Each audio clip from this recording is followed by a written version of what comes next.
નમસ્કાર, આપ જોઈ રહ્યા છો મંતવ્ય ન્યૂઝ। અમારા લોકપ્રિય કાર્યક્રમ મારો અવાજ સાથે હું છું રોનક। આજે કેવા મુદ્દાની ચર્ચા કરવી છે અને ગુજરાતની જનતાના મંતવ્યો જાણવા છે, જેમાં સરકારી આવાસ યોજનામાં ભ્રષ્ટાચાર ઉજાગર કરનાર યુવાનને માર માર્યાની ઘટના સામે આવી છે। આ યુવાને આ ભ્રષ્ટાચાર મામલો છે તે ઉજાગર કર્યો અને સવાલ ઉઠાવ્યા હતા। જે આ ઘટના છે સેલંબા ગામ પંચાયતની, જ્યાં મહિલા સભ્ય સહિત 4 લોકોએ 37 વર્ષીય દીપક ને થાંભલે બાંધ્યો હતો અને ઢોર માર માર્યો હતો। દીપકને થાંભલે બાંધીને ઢોર મારતાનો જે વિડીયો છે તે પણ હાલ સામે આવ્યો અને જે બાદ અનેક સવાલો ઊભા થાય છે કે ગુજરાતમાં આવી ઘટનાઓ બને, ભ્રષ્ટાચાર થાય અને કોઈ વ્યક્તિ તેને ઉજાગર કરવાની કોશિશ કરે તો તેની સામે જ તેને માર મારવામાં આવે છે। આ બાદ ગંભીર ઈજાઓ પહોંચતા દીપકને રાજપીપળાની સિવિલ હોસ્પિટલમાં ખસેડવામાં આવ્યો હતો। હાલમાં આ મામલે પીડિત યુવકે સાગબારા પોલીસમાં મહિલાઓ સહિત 4 લોકો સામે ફરિયાદ નોંધાવી છે। ત્યારે આ જ મુદ્દે આજે ગુજરાતની જનતાના મંતવ્યો જાણવા છે। સૌપ્રથમ વડોદરાની જનતા પાસેથી જાણીએ કે ફરિયાદીને જે પ્રકારની તાલિબાની સજા આપવામાં આવી છે અને કારણ એ હતું કે ભ્રષ્ટાચારને ઉજાગર કર્યું। તો આ મુદ્દા પર વડોદરાની જનતાના શું મંતવ્યો છે, આવો સાંભળીએ। ભ્રષ્ટાચાર સામે વિરોધ કરવો, ભ્રષ્ટાચાર સામે બોલવું, તેમજ આરટીઆઈ એક્ટિવિસ્ટો જે આરટીઆઈ કરે છે એ દિવસે દિવસે મુશ્કેલ થતું જાય છે। ગૌરવવંતી ગુજરાતમાં સેલંબામાં પીએમ આવાસ યોજનાનો ભ્રષ્ટાચાર ઉજાગર કરનાર યુવાનને થાંભલે બાંધી અને દોડાવી અને તાલુકા પંચાયતની મહિલાઓએ માર્યો છે। ત્યારે સવાલ એ ઊભો થાય છે, શું હવે ભ્રષ્ટાચાર સામે બોલવું એ ગુનો છે? વડોદરા શહેરના વકીલ જે બુદ્ધિજીવી ગણાય એમની પાસે જાણીશું। શું કહો છો, ભ્રષ્ટાચાર સામે બોલવું, ઉજાગર કરવું, હવે લોકો દોડાવીને મારી જાય છે, કેવી રીતના જુઓ છો? જો આપતા માધ્યમથી મેં કહેવા માંગીશ કે હાલની સરકારમાં ભ્રષ્ટાચારનો વિરોધ કરવો એટલે ખૂબ જ અઘરું કામ થઈ ગયું છે। સરકાર તો સૌથી પહેલા ઈચ્છતી જ નથી કે વિપક્ષ રહે, અને ભ્રષ્ટાચાર એટલી હદે વધી ગયો છે। તમે જુઓ કે સરકારી કચેરીઓમાં કંઈ પણ જાઓ તમે, પૈસા વગર કોઈ કામ કરતું નથી। એટલે આ ભ્રષ્ટાચાર સામે આવાજ જે પણ ઉઠાવે છે એને મોટી મોટી કલમો લગાવીને જેલના સળિયા પાછળ ધકેલી દેવામાં આવે છે। આ ખૂબ જ ખોટું થઈ રહ્યું છે અને દેશ તાનાશાહી તરફ જઈ રહ્યો હોય એવું અમને લાગે છે।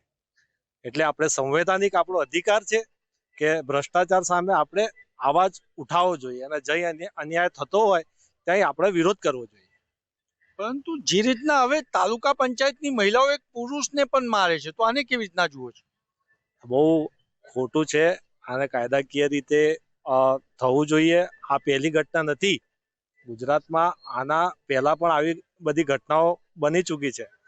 તમે પહેલા બી જોયું હશે કે ખેડા જિલ્લામાં પોલીસે લોકોને થાંભલે બાંધીને માર્યા હતા, એ બી ખોટું હતું। એના માટે ફરિયાદ કરી, નામદાર હાઈકોર્ટે પોલીસને સસ્પેન્ડ કર્યા। આવી જ રીતે આમના પર કાયદાકીય રીતે જે પગલાં લેવાના હોય, જે પીડિત છે એમણે ફરિયાદ કરીને જે પગલાં લેવાના હોય એ લઈ શકે છે।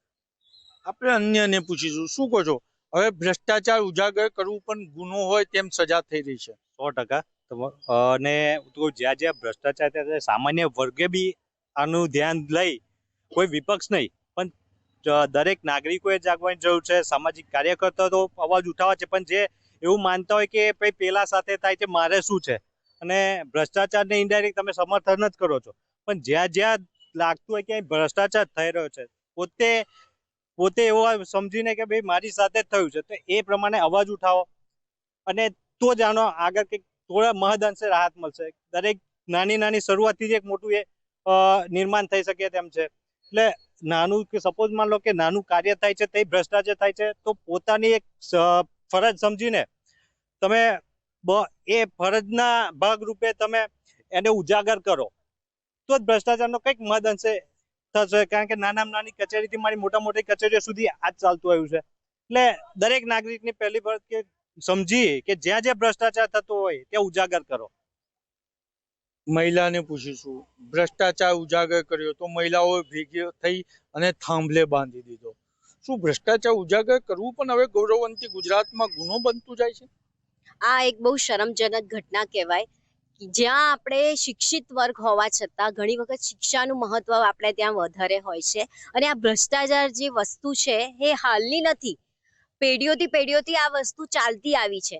અને એના વે, ભ્રષ્ટાચારના વે બદલાયા છે, પણ એ કેન પ્રકારે થઈ જ રહ્યો છે. અને જે આ ઘટનાની તમે વાત કરો છો કે સ્ત્રીઓએ આ રીતે બાંધીને એ કર્યું, તો ક્યાંક ને ક્યાંક આમાં રાજકારણ પર રમાઈ રહ્યું છે. કારણ કે જ્યારે આટલી મહિલાઓ વસ્તુ જાગૃત હોય અને જો એ લોકો એમની સામે જે વ્યક્તિ જે અવાજ ઉઠાઈ રહ્યું છે ભ્રષ્ટાચારનું, એ બાબતે આવું પગલું ભરે તો એ બહુ શરમજનક ઘટના કહેવાય. અને ભ્રષ્ટાચારનું કારણ એ છે કે જે વ્યક્તિ જ્યારે ખબર પડે છે કે અહીંયા ભ્રષ્ટાચાર થઈ રહ્યો છે, તો એ બાબતે જે ઉપરની કચેરીઓમાં એપ્લિકેશન કરવી, આરટીઆઈ કરવી, દેન આફ્ટર એના બધા પગલાં લેવા, અને એ જ્યારે પગલાં લેવા જાય છે તો એને કોઈક ને કોઈક બાબતે એને વાતને દબાવી દેવામાં આવે છે અને એ વસ્તુને સાઈડ પર કરી અને બીજી એમનો ભ્રષ્ટાચાર ચાલુ રહે છે. તો આવીને આવી ઘટનાઓ બનતી રહેશે તો ભ્રષ્ટાચાર નાબૂદ થશે નહીં. એ બાબતે દરેક વ્યક્તિએ જાગૃત થવું પડશે ને દરેક સમાજનો એક ભાગ છે. આ સમાજનો દરેક વ્યક્તિ એક ભાગ છે ને એમાં પણ દરેક શિક્ષિત વર્ગ હોય એ લોકોએ તો ખાસ ધ્યાન રાખવું જોઈએ ને આ ભ્રષ્ટાચારનો ભોગ ના બનીને એની સાથે જે આ વ્યક્તિ છે એને સહકાર આપીને ન્યાયિક પ્રક્રિયામાં આપણે સહકાર આપવો જોઈએ. અને જે ન્યાયિક પ્રક્રિયા થાય એ દરમિયાન કાયદાકીય જે જોગવાઈઓ હોય કે આ વસ્તુને પણ બિલકુલ નિષ્પક્ષ રીતે જો કરશે તો આ એક પુરાવા રૂપી બની રહેશે અને એક પુરાવો રહેશે કે જેથી આગળ કોઈ ભ્રષ્ટાચાર કરતા પહેલા વિચારે. પણ આ એક લિંક નથી હોતી, આમાં હજારો વ્યક્તિઓ સંકળાયેલા હોય છે. તો ઇટ્સ ડિફિકલ્ટ સિચ્યુએશન છે, પણ આપણે શરૂઆત તો કરવી જ પડશે, તો જ ક્યાંક ને ક્યાંક આપણને રાહ મળશે. Thank you. આપણે અમીશ દાદાવાલાને પૂછીશું, શું કહો છો? ભ્રષ્ટાચાર ઉજાગર કર્યો, મહિલાઓએ દોરડે બાંધીને માર્યા. બહુ જૂની એક કહેવત છે કે ચોરી કરવી ગુનો નથી, ચોરી કરીને પકડાવવું ગુનો છે. એટલે આમાં કોઈ અધિકારીએ કાચું કાપ્યું હશે, ચોરીનું ગોઠવ્યું હશે ને બરાબર, એ ગોઠવ્યું નહીં હોય, કોઈક પકડી લીધું. હવે ચોરના ઘરે ચોરી કરવી ને એ બહુ અઘરો પ્રશ્ન છે. પણ હવે જ્યારે ચોર પાસે શું છે, દિમાગ ના હોય, બુદ્ધિ ના હોય, ચોર સીધો ધાપ જ મારતો હોય. એટલે ધાપ મારેલી વસ્તુ પર કોઈ ધાપ મારે ને એટલે આવું પરિણામ આવે. આ મારી સીધી સમજ છે. કોઈ દૂધે ધોયલા નથી, કશેક ને કશેક બધા જ ખોટા છે. એ આરટીઆઈ એક્ટિવિસ્ટ હોય, એ અધિકારી હોય, કે રાજનેતાઓ હોય, કે મહિલાઓ હોય. હું બીજી રીતે આને જો સમજુ તો મૂળ વિષય ભ્રષ્ટાચાર શું છે, તો વર્ષો પહેલા એવી સિસ્ટમ હતી કે ઘરેથી તમે નીકળો ને મંદિર જવા તો ચપ્પલ પહેરીને નહીં નીકળો. એટલે એક વ્યર્ગ એવો હતો કે જેને એવું થયું કે અહીંયા આગળ આપણી વોટ બેંક બને એવી છે કે બધા જ લોકો ચપ્પલ વગર જાય છે. એ લોકોએ વિરોધ નોંધાવ્યો. શું નોંધાવ્યો કે આ ભ્રષ્ટાચાર છે, તમારી ઉપર થોપી બેસાડવામાં આવ્યું છે, ઘરેથી ચપ્પલ પહેરીને ના જાઓ ને ખોટું છે, અમે તમારી સાથે છે.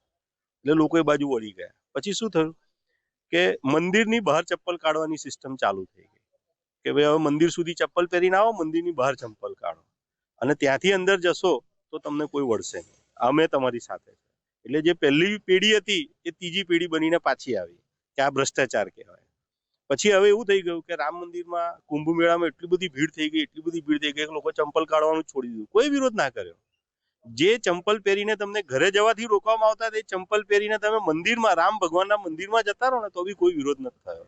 અને અયોધ્યા નગરપાલિકાને એ પ્રશ્ન આવી ગયો કે આ ચંપલોનું કરવું શું. ટેન્ડરો બહાર પાડ્યા સાહેબ કે આ ચંપલો કોઈક લઈ જાવ ને કોઈ લેવા તૈયાર નહોતું. એટલે જે ચંપલોને લીધે સરકારો બની, જે ચંપલોને લીધે સરકારો ઉતલી, એ જ ચંપલોને લઈને લોકો ભગવાન સુધી પહોંચી ગયા અને એ સરકારોએ કશું કર્યું નહીં. આ કંઈક બહુ છુપા શબ્દમાં બહુ સારી રીતે મંતવ્યની જે દર્શકો છે, જે લોકો જુએ છે મંતવ્યનું, જે લોકો સુધી પહોંચાડવાનો પ્રયાસ છે કે તમે જાગો. તમને કોઈ એવું કે ઘરેથી ચંપલ પહેરીને ના જાઓ તો તમે તમારી વિવેક બુદ્ધિ વાપરો. મંદિરના પ્રાંગણમાં તમે ચંપલ ઉતારીને તપતા પથ્થર પર પગ મૂકીને ભગવાનના દર્શન કરવા જાઓ છો, એ તમારું તપ છે. એ કોઈ નેતાનું, કોઈ અભિનેતાનું કે કોઈ વિચારકનું તપ નથી. વરસાદ પાણીમાં, ઠંડીમાં ઉઘાડા પગે તમે જાઓ છો.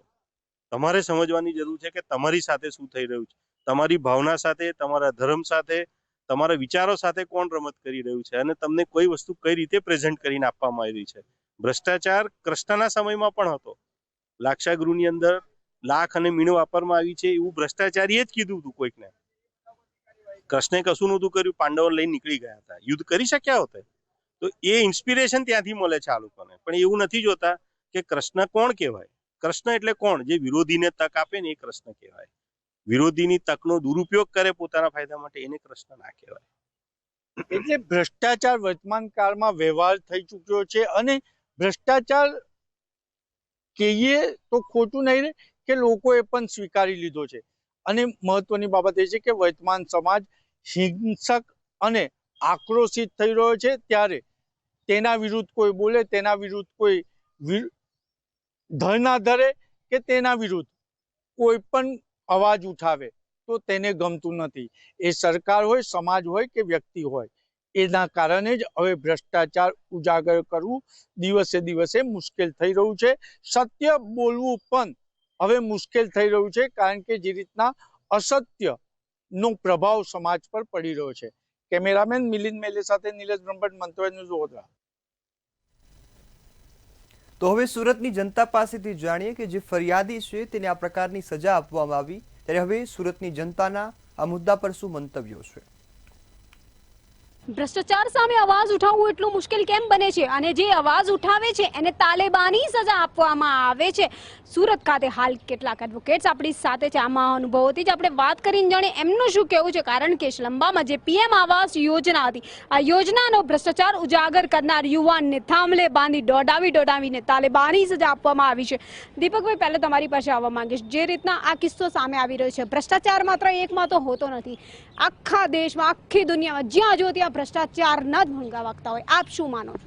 ભ્રષ્ટાચાર એ અજગરની જેમ ફેલાઈ ગયો છે અને ભ્રષ્ટાચાર એ ભારતની અંદર સૌથી મોટી સમસ્યા બની ગઈ છે, કારણ કે કોઈ પણ ખાતું એવું બાકી નથી કે જ્યાં ભ્રષ્ટાચાર ન હોય. ઇવન ન્યાયતંત્રના અંદર સૌથી મોટો ભ્રષ્ટાચાર અત્યારે જોવા મળી રહ્યો છે. પોતાની પસંદગીના જજોને સુપ્રીમ કોર્ટમાં લઈ જવું, જુનિયરોને સુપ્રીમ કોર્ટ લઈ જવું, પછી મનચાહ ડિસિઝનો, પોતાના ફેવરના ડિસિઝનો લેવા, આવું અત્યારે સરકાર ચાલી રહેલી છે. કેમ કે ઘણા તખ્તા ગોઠવવામાં આવે છે ને હાલમાં એમણે હદ કરી દીધી કે અરુણા સાઠે નામની બીજેપીની પ્રવક્તા એને મહારાષ્ટ્રમાં એમને હાઈકોર્ટના જજ તરીકે બનાવી દીધો. એટલે હવે એ લોકો કોર્ટને કાર્યાલય બનાવવા માંગે છે. હું એને કઠોર શબ્દોમાં એનો વિરોધ કરું છું અને મારા વાંધા નોંધાવું છું. ખરેખર જો ભ્રષ્ટાચાર છે આપણા સિસ્ટમમાં ઉદય જેવું બેહી ગયો છે અને અંદરથી ખોખલા કરી નાખેલો છે, બરાબર ને? હવે જે આવી જો ઘટનાઓ બને છે એનો એક જ કારણ છે કે હું ગમે એટલો ભ્રષ્ટાચાર કરું, તમે કોઈ વાંધા વિરોધ ના લો. કોઈ અવાજ ઉઠાવે તો એની સામે કાર્યવાહી કરી દેવાનો, એને કોઈ બીજા કેસમાં ફસાઈ દેવાનો. તમે હાલમાં જુઓ છો આ સુરતમાં પણ ઘણા બધા લોકો એવા છે જે કોઈ ભ્રષ્ટાચાર સામે જો અવાજ ઉઠાવે તો એની સામે ફરિયાદ થાય છે, કોઈ દારૂની વાત કરે તો એની સામે ફરિયાદ થાય છે. તો આ બધું એટલા માટે છે કે લોકો ડરી જાય અને ભ્રષ્ટાચારીઓ ગમે એટલા ભ્રષ્ટાચાર કરે એની સામે કોઈ વાંધો વિરોધ ના લે, ફક્ત એટલા માટે આવી સજાઓની જે અત્યારે કર્યા છે એ બહુ ખોટી વાત છે. આમાં એક જ મોડસ ઓપરેન્ડી છે કે જેટલા બી ભ્રષ્ટાચાર કરવાવાળા લોકો છે ને એ લોકો બધા એક મળી જાય છે ને જે ભ્રષ્ટાચાર ઉજાગર કરે છે એ માણસ એકલો પડી જાય છે અને એનું કોઈ પ્રોટેક્શન થતું નથી. તમે જોઈ લો કે અહીંયા પુલો પડી જવા, હાઈરાઇઝ બિલ્ડિંગો થઈ જવી, આગ લાગવી, બધી જગ્યા પર લૂપહોલ્સ એવા બહાર આવ્યા છે કે બધા અધિકારીઓએ પરમિશનો, એનઓસી વગરની બધી બિલ્ડિંગો બની ગઈ, ફાયર સેફ્ટીની હતી તેવી પણ બિલ્ડિંગો બની ગઈ, આટલી બધી હોનારતો થઈ. એટલે બધાનું ડીપમાં જો ઇન્વેસ્ટિગેશન કરવામાં આવે તો એ બધી વસ્તુનું મૂળ જઈને ભ્રષ્ટાચાર પર જ લાગે છે. હવે ભ્રષ્ટાચાર એક સ્વભાવ થઈ ગયો છે આ જનતાનો ને એના માટે જનતા જ એના માટે જવાબદાર છે કે કેમ કે જ્યારે ભ્રષ્ટાચાર થાય છે ત્યારે ભ્રષ્ટાચાર જે ઉજાગર કરે છે એણે પોતાના જીવનનું જોખમમાં મૂકીને ઉજાગર કરવાનું હોય છે. અને જે લોકો તપાસ કરીને એનું સજા કરવાની છે એ બધા જ ભ્રષ્ટાચારીઓ બધા ભેગા મળી જાય છે. ને આ જે નર્મદામાં તાલિબાની સજા મારવામાં આવી છે એના માટે પૂરું બળ કરવા માટે હું તો હર્ષ સંઘવી સાહેબને માનું છું કે હર્ષ સંઘવી સાહેબે જાહેરમાં કીધું છે કે તમે લાકડાનો ઉપયોગ કરો, દંડાનો ઉપયોગ કરો, લંગડતા કાઢો, વરઘોડા કાઢો. તો આ બધું જે ઇલીગલ કામ છે. તમે બંધારણીય પોસ્ટ પર છો, તમે ગૃહમંત્રી છો અને એ ગૃહમંત્રી કાયદા વિરુદ્ધની વાત કરતો હોય સ્ટેજ પરથી અને આ સમાજ એને સ્વીકારી લેતો હોય તો આપણો સમાજ એકદમ વામણો પુરવાર થઈ ગયો છે. કે ખરેખર ગુંડાગર્દી છે જે ના હોવી જોઈએ અને ત્યાં જ નથી, આખા સિસ્ટમમાં અને આખા આપણા ગુજરાત પ્રદેશમાં જ્યાં બી ભ્રષ્ટાચાર થતું હોય લોકોને જાગવું જોઈએ અને લોકોને એની વિરુદ્ધમાં સખત કાર્યવાહી કરવી જોઈએ અને થોડુંક લડવું જોઈએ. આ સિસ્ટમ અત્યારે જે ચાલી રહ્યો છે એમાં લોકોને દબાવવામાં આવે છે. જે ભ્રષ્ટાચાર વિરુદ્ધમાં અવાજ ઉઠાવે છે એમને સિસ્ટમના દ્વારા અને બહારના માણસો જે ભ્રષ્ટાચાર કરતો હોય છે, કોન્ટ્રાક્ટર હોય, લોકલ કોન્ટ્રાક્ટર હોય કે બહારના, એ ગુંડાઓનો મારફતે મારતા હોય છે. એના પછી પોલીસ પ્રોટેક્શન મળે છે એમને, અને જે માણસ અવાજ ઉઠાવે છે એમને જ પછી ગુનો દાખલ કરીને ખોટા કેસો બનાવીને અંદર નાખવામાં આવે છે. કારણ કે જે રીતના અત્યારે ફરિયાદીને આરોપી બનાવવામાં આવી રહ્યું છે, જે આ તાલેબાની સજા આપવામાં આવી રહી છે, જે આ વિડીયો બનાવતા લોકોને પણ ધમકી આપવામાં આવી છે, જે ભ્રષ્ટાચાર ઉજાગર કરવાનો પ્રયાસ કરતા હતા એમને જ ક્યાંક ને ક્યાંક આરોપી બનાવી દેવામાં આવ્યા છે. એટલે એક કિસ્સો નથી, અવારનવાર અસંખ્ય કિસ્સાઓ સુરત, અમદાવાદ, રાજકોટ, વડોદરા કે ગમે ત્યાં કહો ગુજરાતભરની અંદર આવા અસંખ્ય કિસ્સાઓ સામે આવતા હોય છે. પરંતુ આ કિસ્સાઓ માત્ર વાતો, ચર્ચા, મીટિંગ આ તમામની ઉપર જ અટકી પડતા હોય છે અને ફરિયાદી બની જતા હોય છે આરોપી. ત્યારે આ કિસ્સાને લઈને સુરત ખાતે તમામ મહાનુભાવોએ પોતાના મંતવ્ય ન્યૂઝ સમક્ષ રજૂ કર્યા છે. કેમેરામેન શોએબ શેખની સાથે રાબિયા સાલે, મંતવ્ય ન્યૂઝ, સુરત. તો હવે ભાવનગરની જનતા પાસેથી જાણીએ કે ફરિયાદીને આ પ્રકારની તાલિબાની સજા આપવી એ કેટલી યોગ્ય છે. હવે ભાવનગરની જનતાના મંતવ્યો સાંભળીએ. નર્મદ જિલ્લાનું જે સાલંબા ગામથી જે ઘટના સામે આવી છે, ખાસ કરીને આ ઘટના સવાલ ઉઠાવી રહી છે કે શું ભ્રષ્ટાચાર સામે લડવું એ પાપ છે કે કોઈ ગુનો છે. કારણ કે એક જાગૃત નાગરિક જેને પીએમ આવાસ યોજના વિરુદ્ધ સવાલો ઉઠાવ્યા તેની ઉપર જીવલેણ હુમલો થયો. આ જીવલેણ હુમલો જે ગ્રામ પંચાયતના મહિલા સભ્ય છે તેમના નાગરિકોને તેમના દ્વારા કરવામાં આવ્યો. એટલે ભાવનગરના યુવાનો તેમજ કોંગી આગેવાનો છે તેમની સાથે વાત કરશું. તે લોકો શું કહે છે, તમે શું કહેશો કે ભ્રષ્ટાચાર પીએમ યોજના હોય કે કોઈ પણ સરકારી કચેરીની અંદર વ્યાપક વધી રહ્યો છે તેવા આક્ષેપો છે. અનેક રજૂઆત બાદ જે ભ્રષ્ટાચાર વિરુદ્ધ સવાલ ઉઠાવે છે તેની ઉપર જ હુમલો થઈ રહ્યો છે. તમે આ ઘટનાને કેવી રીતના વખોડો છો?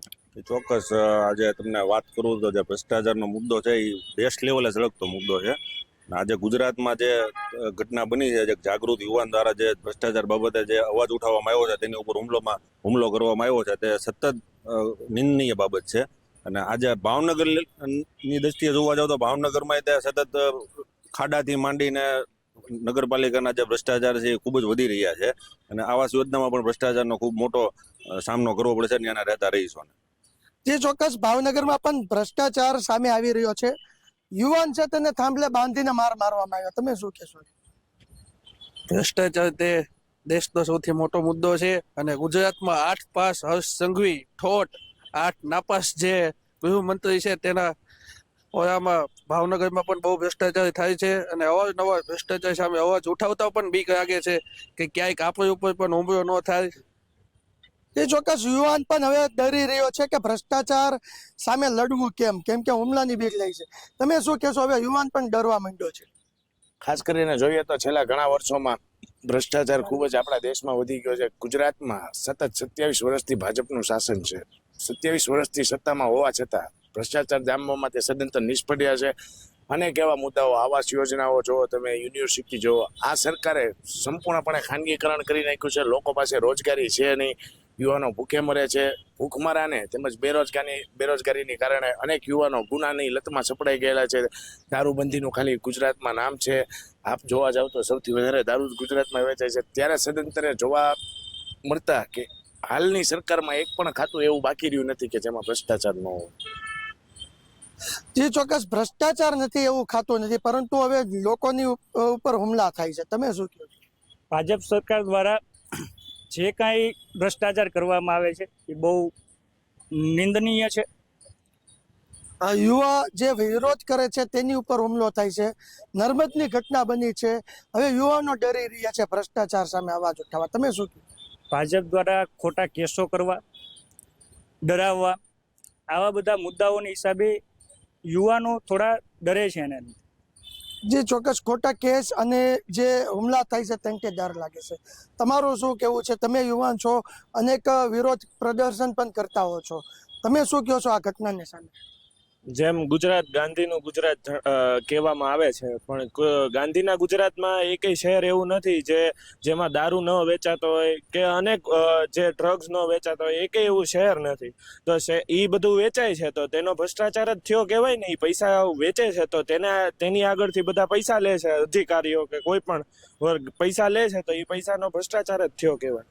હવે આનો વિરોધ કરવામાં મારવામાં આવે છે, તેમ છતાં કોઈ કાર્યવાહી શું કે સરકાર વિરોધ કરે છે તેને જેલમાં નાખી દે છે કે કાં તો એને જેલ હવાલે કરે છે. અમે યુવાન પોતે તે અમે વિરોધ કરતા હવે બીએ છીએ. ત્રીજો કેસ યુવાન ડરે છે, અન્ય એક યુવાન છે તેમની સાથે. તમે શું કહો છો કે હવે આ મુદ્દાને લઈને તમે શું કહેવા માંગો? આપણે ભાવનગર જિલ્લામાં પણ ઘણો બધો ભ્રષ્ટાચાર જોવા મળે છે, જેમ કે રોડ રસ્તાનો છે, ખાડાનો છે. આ બધો હવે ભાજપ સરકાર દ્વારા કરવામાં આવે છે, તો આ એક હવે બંધ કરવા જેવું છે. જે ચોક્કસ ભ્રષ્ટાચાર તો અનેક જગ્યાએ આક્ષેપો થઈ રહ્યા છે. ભાવનગર શહેર જિલ્લાની પણ વાત થઈ રહી છે કે જેની અંદર રોડ રસ્તા તેમજ પીએમ યોજનામાં પણ અનેક ભ્રષ્ટાચારો છે. સ્થાનિક દ્વારા પણ રજૂઆત કરવામાં આવી હતી, પરંતુ જે નર્મદની ઘટના છે તેને લઈને હવે યુવાન અને જે ભ્રષ્ટાચાર વિરુદ્ધ અવાજ ઉઠાવનાર છે તે ડરી રહ્યા છે, કારણ કે તેની ઉપર હુમલા થાય છે. પરંતુ જોવાનું રહ્યું કે સરકાર આ ભ્રષ્ટાચાર સામે અવાજ ઉઠાવનાર લોકોને રક્ષણ આપે છે કે તેમની ફરિયાદ લે છે કે પછી ભ્રષ્ટાચાર કરનાર વિરુદ્ધ કોઈ નક્કર કામગીરી કરશે. હિરેન ચૌહાણ, મંતવ્ય ન્યૂઝ, ભાવનગર. તો હવે રાજકોટની જનતા પાસેથી જાણીએ કે જ્યાં ઘટના બની ફરિયાદીને જ તાલિબાની સજા આપવામાં આવી, તેને લઈ હવે રાજકોટની જનતાના મંતવ્યો શું છે, તો આવો સાંભળીએ. નર્મદાના સેલંબા ગામમાં એક યુવકે જિલ્લા વહીવટી તંત્રને એક પત્ર લખ્યો અને આ પત્રમાં પીએમ આવાસમાં ભ્રષ્ટાચાર થાય છે એ પ્રકારનો જે મુદ્દો છે તે આવરવામાં આવ્યો અને તેની સામે ક્યાંક ને ક્યાંક જે સરપંચ છે અને આ સાથે સરપંચના કેટલાક મળતિયાઓએ યુવકને ઢોરમાર માર્યો, તાલિબાની સજા આપી. આપણી સાથે રાજકોટ વાસીઓ જોડાણા છે, આગેવાનો છે, એમની સાથે વાત કરીશું, તેઓ શું કહી રહ્યા છે. શું કહેશો ખાસ તો જે પ્રકારની ઘટના નર્મદાના સેલંબામાં થઈ, કઈ રીતે આપ જોવો છો આ ઘટનાને? અને ખૂબ જ ગંભીર કહેવાય, તાલિબાની સજા ક્યાંક ને ક્યાંક આ જે યુવકને આપવામાં આવી, ઝાડમાં બાંધીને તેને ઢોરમાર મારવામાં આવ્યો. વર્તમાન સમયની અંદર ગુજરાતમાં અને ભારત દેશમાં ક્યાંક ને ક્યાંક એવું લાગી રહ્યું છે કે બે પ્રકારના કાયદા હોય છે અલગ અલગ લોકો માટે, અમીરો અને ઉદ્યોગપતિઓ માટે, અને સામાન્ય જે મિડલ વર્ગના અને ગરીબ વર્ગના લોકો છે એની માટે અલગ અલગ કાયદા અત્યારે વર્તમાન સમયમાં હોય એવું લાગે છે. આ ભ્રષ્ટાચાર ભાજપમાં પર્યાય બની ગયો એવું લાગે છે, કારણ કે દરેક જગ્યાએ એવું છે. અમે સિનિયર સિટીઝન માણસો, એડવોકેટ હોય, કોઈ પણ હોય, કાંઈ અમારાથી બોલી શકાતું નથી. ઇનકેસ તમે બોલો તો હું કોઈ પણ જાતના તમને હેરાન કરે. આ નર્મદાનો બનાવ જોવો, એની પાસે બિચારો બની જોવો કે રેડું પડે છે, કોઈનો કોઈ જવાબ આપતા નથી. હવે ધારો કે રાજકોટમાં ખ્યાલ છે કે અત્યારે બર્નિંગ પ્રશ્નો ક્યારે કે ભલે હેલ્મેટ, હવે મ્યુનિસિપાલિટી, કોર્પોરેશન અને પોલીસ કમિશનર પોતાના કામને નાબૂદ કરવા માટે કાયદો નાખે છે કે હેલ્મેટ પહેરો, પણ હેલ્મેટની શું કામ જરૂર? તમે રાજકોટ શહેરમાં ફૂટપાથ ઉપર દબાણ દૂર કરો, તમે રસ્તો સારો આપો, તો સિટીમાં હેલ્મેટની જરૂર નથી. હવે બીજું કે રાજકોટ મ્યુનિસિપાલિટી, કોર્પોરેશન બેનો 7% આ બીઆરટીએસને રાખ્યા છે. બીઆરટીસની લાયકાત શું, એની કારીગરી કામગીરી શું કે ભાઈ વ્યવસ્થા ટ્રાફિકમાં જાળવણી. એ લોકો ગમે તે ગાડી રોકી લઈએ, પોલીસવાળા બાજુમાં ઊભા હોય, પછી એને હેલ્પ કરતા હોય. ખરેખર તો બીઆરટીએસને દેખાય શું કામ કે કાયદો વ્યવસ્થાની સ્થિતિ કહી કે ટ્રાફિક નિયમિત કરવાનો, એની બદલે ગાડી રોકી લે, ચાવી લઈ લે, લાવો દંડ કરો, એને પહેલાં પાવર કોણ આપ્યા છે? અત્યારની પરિસ્થિતિમાં અત્યારે આ લોકશાહીની અંદર પણ અત્યારે પણ અંગ્રેજોના શાસનમાં જીવી રહ્યો હોય ને એવી પ્રતીતિ થાય છે. કારણ કે ત્યારે પણ આપણા દેશ આપણા હાથમાં નહોતો અને અંગ્રેજો જે રીતે જોર જુલ્મી આપણી ઉપર ગુજારતા હતા ને એ જ પરિસ્થિતિ અત્યારે ભારતીય જનતા પાર્ટીના રાજમાં થઈ રહી છે. કારણ કે અધિકારીઓ અત્યારે ભારતીય જનતા પાર્ટી કે એટલા જ પગલાં ભરે છે, એને જ ગાંઠે છે. ઇવન કોઈ પણ તમે રજૂઆત કરવા જાઓ તો પહેલે તમને ખુદને આરોપી બનાવી દે આવી પરિસ્થિતિ પેદા થાય છે. કારણ કે હું જ અત્યારે હમણાં 1 મહિના પહેલાં જ પણ એક મારા પ્રશ્ન બાબતે આરોગ્ય શાખાના અધિકારીને રજૂઆત કરવા ગયો હતો, ત્યારે મને ધક્કામુક્કી કરીને બહાર કાઢવામાં આવ્યો અને મારો અવાજ સાંભળવાનો. સતત 1 મહિનાના પ્રયાસને મારી લડતના અનુસંધાને પછી એની ઉપર એક્શન લેવાના. તો મતલબ ક્યાંક ને ક્યાંક એવી પરિસ્થિતિ હાલ પેદા થઈ છે કે તમારે એક બાબત માટે લડવું પડે છે. અત્યારે તંત્ર સદંતર ફેલ છે અને સરકાર પણ તદંતર ફેલ છે. આ સરકાર કોઈને જવાબ આપતી નથી અને નાના માણસો અથવા તો સામો જે કોઈ અવાજ ઉઠાવે તો એને તરત જ પોલીસ દ્વારા દબાવી દેવામાં આવે છે. સાહેબ, લોકો ઈમાનદાર વોટર્સ છે સર. આજે 500 રૂપિયા દઈને મત આપે છે તો 27 પૈસા દિવસના લે છે સર. તો 27 પૈસા લઈને મત આપે છે તો એ પોતે તો જ કરપ્શન પોતે જ પહેલાં તો બંધ કરવું પડે કે આવા જે આજે આપણા સેના સુધી આરડીએક્સ પહોંચી જાય છે, સરકારી કસ્ટડીમાંથી ચાંદી ગુમ થઈ જાય છે, દારૂ ગુમ થઈ જાય છે, ડ્રગ્સ બધું સરકારી કચેરીમાંથી બધું નીકળી જાય છે સર. તો કરપ્શન તો પૃથ્વી ઉપર દેખી તો ભગવાન છે, પૈસા છે એ તો પૈસા માટેની બધી રમત હોય છે. એમાં જે લેધર કરન્સી તમે લઈ લો કે કાંઈ બી લઈ લો તો જે બધું સપ્લાયર્સ છે, આજે સપોઝ મેં એક કમ્પ્લેન કરી હતી સીબીઆઈમાં કે બધા દીવના એન્જિનિયર કરપ્ટ છે, બરાબર, તો એના જેનાથી બ્રિજ તૂટી ગયા છે, 28 છોકરા મરી ગયા છે, બધાની ટ્રાન્સફર થઈ જાય ને એ લોકો રેડ પડે બધા ઉપર, બધાને ક્લીન ચીટ મળી જાય સર. તો એમને એમ તો કાંઈ ક્લીન ચીટ મળતી નથી સર. ને ગમે તે સિસ્ટમ હોય, ગમે તે સરકાર હોય, પણ સરકાર તરફથી જ્યાં સુધી લોકોને ન્યાય નહીં મળે ને ત્યાં લગીને સરકાર ઉપર લોકોને વિશ્વાસ નહીં રહે અને ન્યાયતંત્ર પર વિશ્વાસ નહીં રહે. ત્યાં હતા આપણી સાથે રાજકોટથી જે કહી શકાય કે જે લોકો જોડાણા હતા, તેઓ પોતાની જે વાત છે તે સ્પષ્ટપણે રાખી. હાલ ભ્રષ્ટાચાર મામલે તંત્ર છે તે સ્પષ્ટપણે નિષ્ફળ સાબિત થઈ રહી છે અને તેના જ કારણે હાલ અત્યારે ભ્રષ્ટાચાર ખૂબ જ વ્યાપી રહ્યો છે. જો આગામી સમયમાં આ ભ્રષ્ટાચાર મામલે કોઈ નક્કર કાર્યવાહી નહીં કરવામાં આવે તો આજે કહી શકાય કે આ પ્રકારના જે બનાવો છે કે જે નર્મદામાં જે પ્રકારનો જે બનાવ બન્યો એ પ્રકારના બનાવ છે તે સતત વધશે. કેમ્પ્યુટર વ્યાસાદ ગુરુકુંડે, રાજકોટ. હાલ મારો અવાજમાં બસ આટલું જ. વધુ સમાચારોની અપડેટ માટે જોતા રહો મંતવ્ય ન્યૂઝ. નમસ્કાર.